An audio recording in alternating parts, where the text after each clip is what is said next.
Kakkanad DLF ഫ്ളാറ്റിലെ രോഗബാധയുടെ പശ്ചാത്തലത്തിൽ ആരോഗ്യ വിഭാഗത്തിന്റെ പരിശോധനകൾ തുടരുന്നു. കഴിഞ്ഞ ദിവസം നടത്തിയ പരിശോധനയിൽ പല ടാങ്കുകൾക്കും മൂടിയില്ലെന്ന് കണ്ടെത്തി.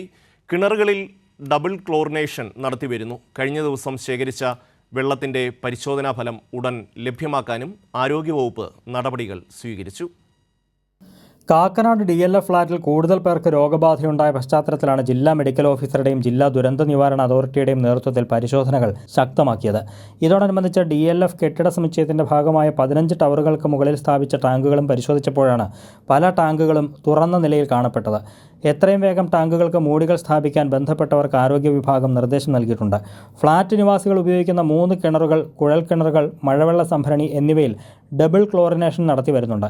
കിണറ്റിൽ നിന്ന് പ്രതിദിനം 1.5 ലക്ഷം ലിറ്റർ ജലം പമ്പ് ചെയ്യുന്ന സാഹചര്യത്തിൽ കിണറ്റിൽ 2.5 കിലോ ക്ലോറിൻ ചേർത്താണ് ശുദ്ധീകരിക്കുന്നത്. വയറിളക്കവും ഛർദിയും ബാധിച്ച് 30ഓളം പേർ ഇപ്പോഴും ആശുപത്രിയിൽ തുടരുന്നുണ്ട്. കൂടാതെ ജില്ലയ്ക്ക് പുറത്തുള്ള ആശുപത്രികളിലും ചിലർ ചികിത്സയിലുണ്ട്. ഇവരുടെയെല്ലാം വിവരങ്ങൾ ആരോഗ്യ വിഭാഗം ശേഖരിച്ചു വരുന്നുണ്ട്. കൂടാതെ ആശാവർക്കർമാർ ഫ്ളാറ്റുകളിലെത്തിയും വിവരങ്ങൾ ശേഖരിക്കുന്നുണ്ട്.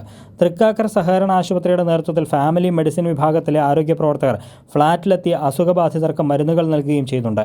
ഫ്ളാറ്റിലെ പ്രധാന കുടിവെള്ള സ്രോതസ്സുകളിൽ നിന്ന് ബുധനാഴ്ചയും സാമ്പിളുകൾ ശേഖരിച്ച് പരിശോധനയ്ക്ക് അയച്ചിട്ടുണ്ട്. അതേസമയം നേരത്തെ അയച്ച സാമ്പിളുകളുടെ പരിശോധനാ ഫലം ഉടൻ ലഭ്യമാക്കാനും ആരോഗ്യവകുപ്പ് നടപടികൾ സ്വീകരിച്ചിട്ടുണ്ട്. കൈരളി ന്യൂസ്, കൊച്ചി.